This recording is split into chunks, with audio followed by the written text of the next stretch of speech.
ouvir a palavra de Deus, aquilo que Deus tem de especial para a sua vida e para a sua família.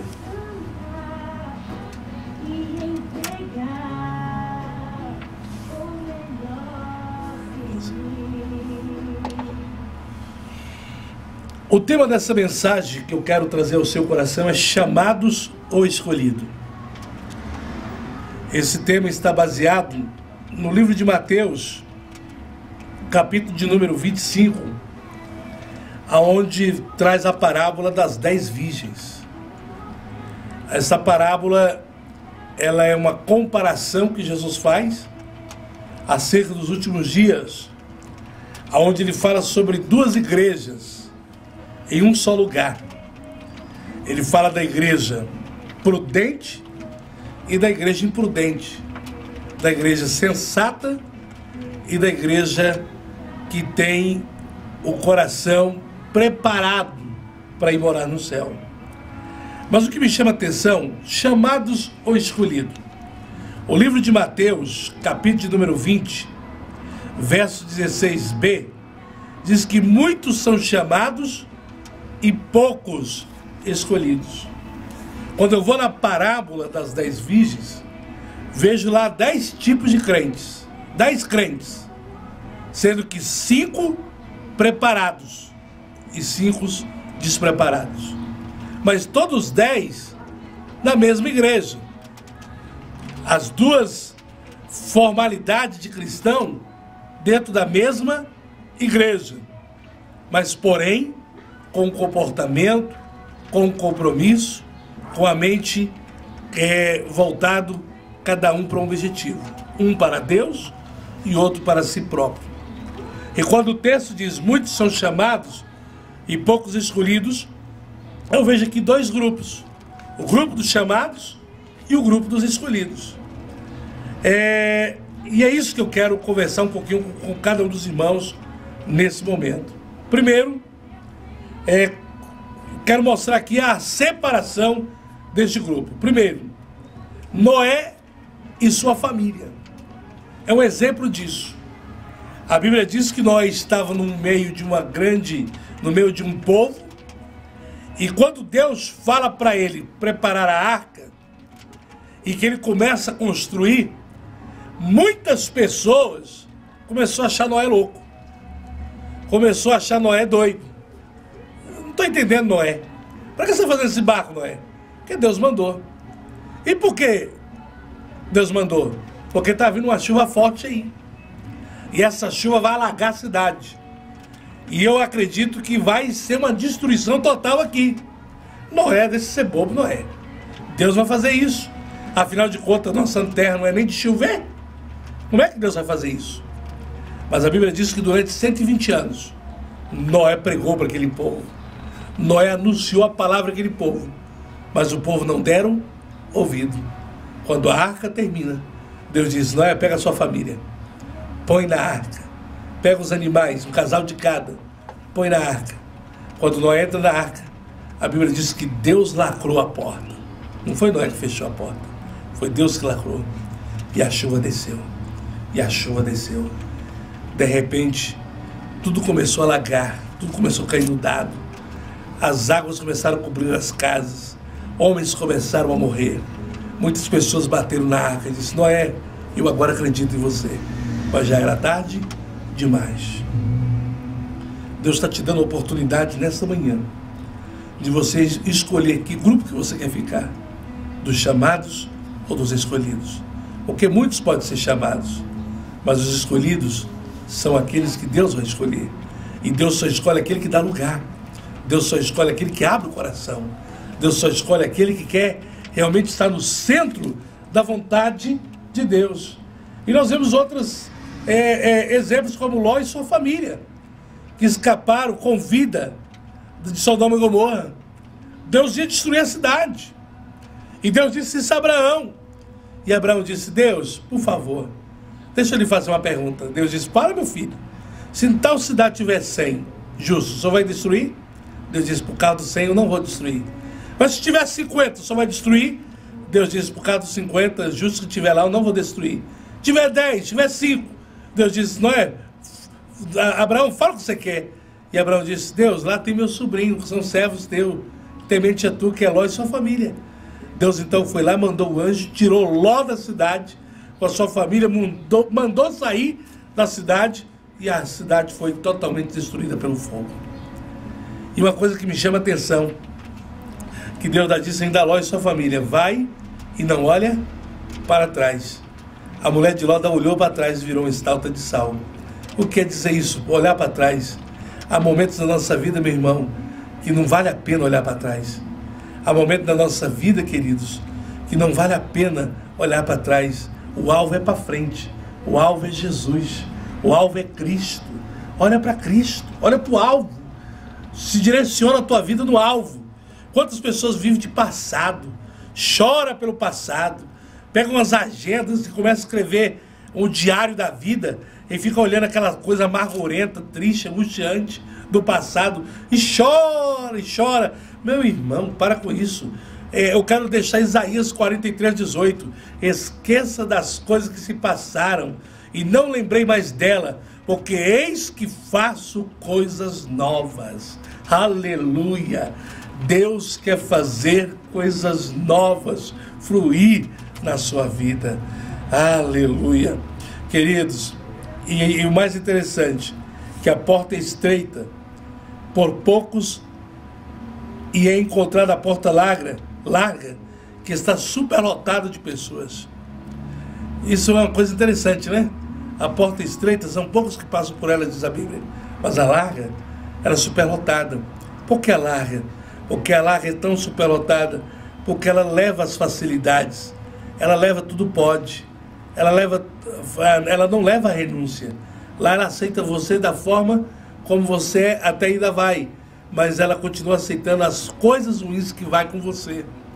E a porta estreita não. A porta estreita só passa você, mas não passa as coisas que você faz.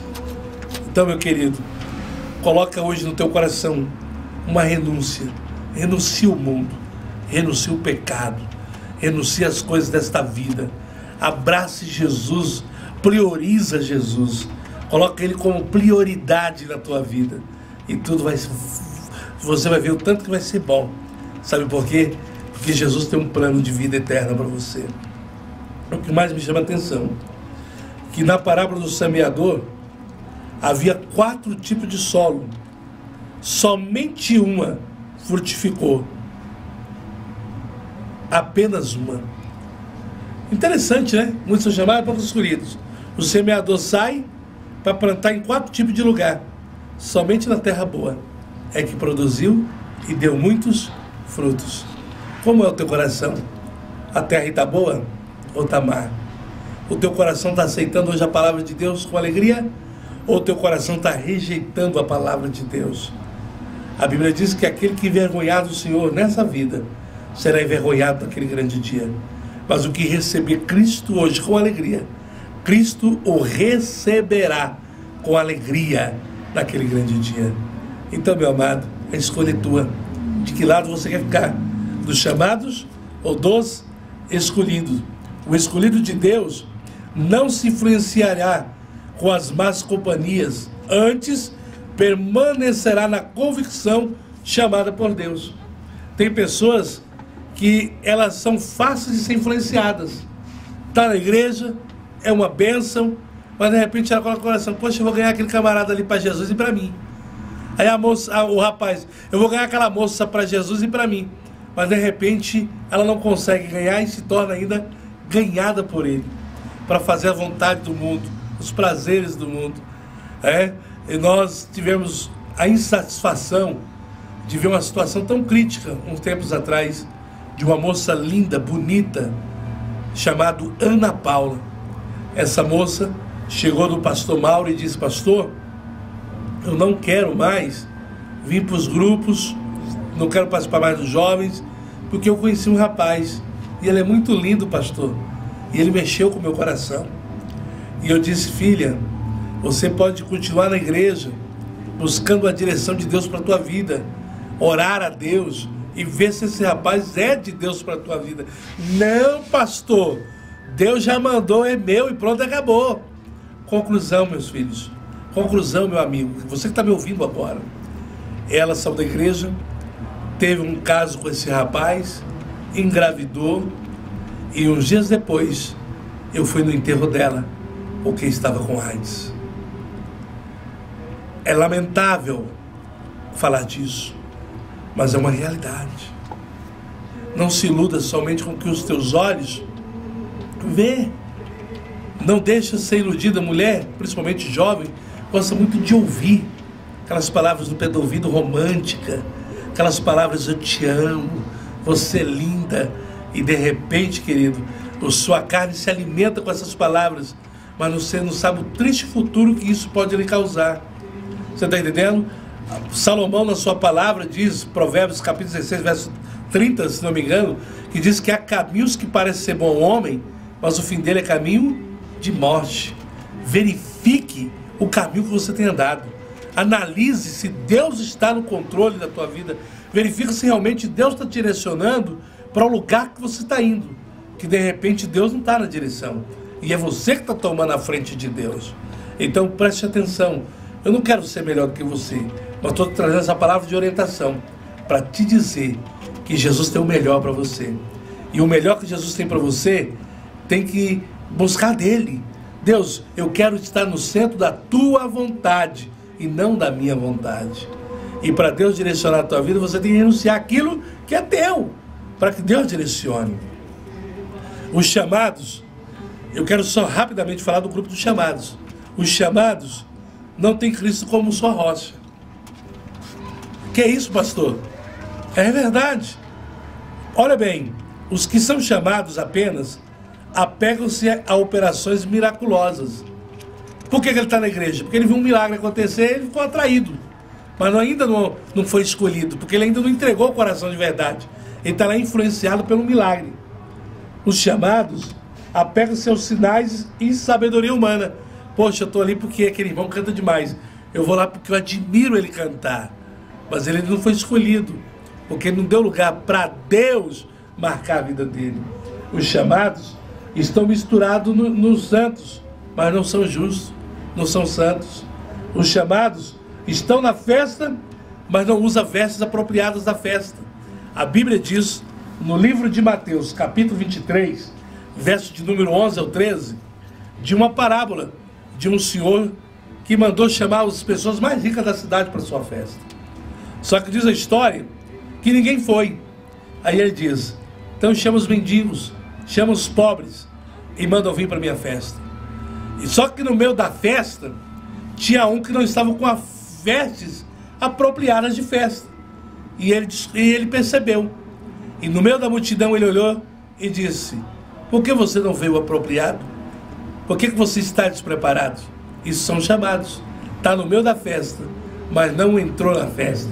Está na festa, mas o coração não está na festa. É a mesma coisa eu estar na igreja, mas o meu coração não está na igreja.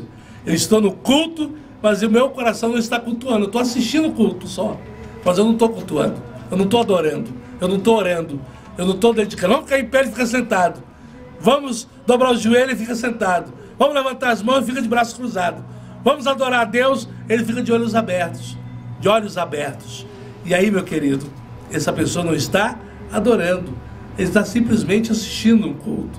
Está na festa, mas não quer fazer parte da festa. E Deus quer convidar você a fazer parte da festa. Venha para dentro da festa. Entra na festa. Com veste de festa. Com coração de adorador. E adore o Senhor em espírito e em verdade. Quando Cristo tem o primeiro lugar na vida de uma pessoa, ele não é apenas chamada, ela também é escolhida. Não se esqueça, porém, de que a chamada é geral, mas a escolha é mediante a conduta a partir da nossa fé, da obediência à palavra de Deus. A chamada depende de Deus, mas a escolha depende do cristão, pois nenhum desobediente será escolhido. Isso é uma realidade. Mas agora eu quero falar das marcas dos escolhidos. Olha que maravilha. Os escolhidos aceitam o convite do rei. Ele aceita a chamada de Deus. Os escolhidos conservam a lâmpada acesa e com muito azeite. Os escolhidos dependem e desenvolvem os talentos recebidos. Ele não para, ele não enterra os talentos, mas ele faz com que os talentos se desenvolvam. Como é que tem sido os seus talentos? Você tem desenvolvido eles ou tem enterrado? Ou os talentos representam as habilidades que Deus nos entrega. Se Deus te chamou para ir para o rádio, vai para o rádio. Se Deus te chamou para evangelizar, vai evangelizar. Se Deus te chamou para orar, vai orar. Se Deus te chamou para fazer alguma coisa no serviço social, faça, meu querido. Não enterre o seu talento. Faça aquilo que Deus te chamou para fazer. Os escolhidos são perseverantes na fé. Os escolhidos têm os padrões morais de vida de um escolhido de Deus e se contrapõe ao mundo das trevas, pois os santos andam no caminho estreito e os desviados e ímpios no caminho largo. Então, é uma escolha. Que lado que você quer ficar?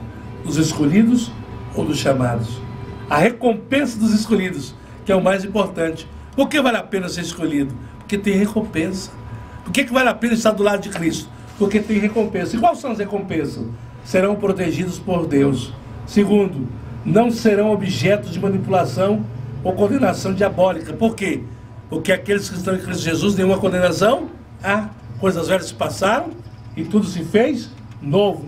Os escolhidos têm a recompensa de ser guardado, de ser escolhido na vida de Cristo pelos anjos de Deus. A recompensa dos escolhidos está reservada como um tesouro a ser entregue a cada um no tribunal de Cristo. Que maravilha! E as bases da escolha? Tudo tem uma raiz, tudo é fundamentado. Primeiro, a base das escolhas está na rocha que é Cristo. Segundo, no amor de Deus, na justiça de Deus, na soberania de Deus, porque o Senhor diz: não foi você que me escolheu, mas foi eu que vos escolhi, para que dê frutos e que os vossos frutos permaneçam. Deus escolhe os que vão segui-lo, elege os que estão segundo e recompensa os que o seguem. Que nessa manhã, que nessa tarde, você abra o teu coração e deixa Deus escolher você, deixa Deus marcar você para ser uma pessoa diferente, para ser uma pessoa que vai fazer a diferença. Que essa palavra possa falar ao seu coração nesta manhã. Não seja simplesmente chamado, mas entra no grupo dos escolhidos. Vai fazer a obra de Deus. Faça a vontade de Deus. Esteja no centro da vontade de Deus. Que Deus te abençoe. Que Deus te guarde. Nós vamos ouvir mais um louvor. E em seguida, quero orar por você, terminando essa programação. Convidando você amanhã, às 20 horas, para estar conosco ali na quadra 1, no conjunto 9, no lote 30, na Igreja Assembleia de Deus da ADEG, Ministério de Madureira, onde tem o nosso presidente geral, pastor Egmar Tavares da Silva. Que Deus os abençoe. Vamos de canção para o nosso livro espiritual.